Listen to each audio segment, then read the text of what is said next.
ពាក្យគួរពិចារណាពាក្យថាគង់ជាម្លប់ដល់កូនចៅនៅក្នុងកសោមគ្រប់គ្រងមួយបើមេ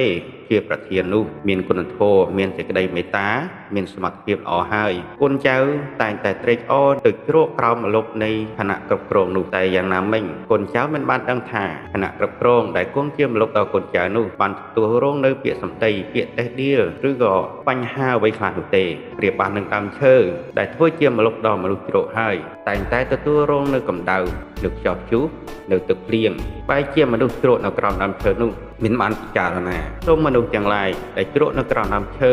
សូមកុំកាច់មែកឈើធ្វើជាអស់បើមិនបានជួយស្រោចទឹកសូមកុំបេះផ្លែផ្កា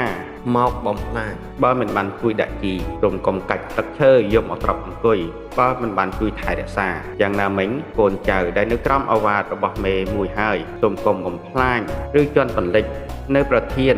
ដែលជាភានល្អរបស់យើងដែលគ្រប់គ្រងយើងឲ្យយើងរីកចម្រើនហើយនោះដូច្នេះហើយពាក្យថាគង់ជាម្លប់ដល់កូនចៅពាក្យនេះកូនចៅត្រូវពិចារណានិងឲ្យតម្លៃដល់គណៈគ្រប់គ្រងដែលជាប្រធានយើងផង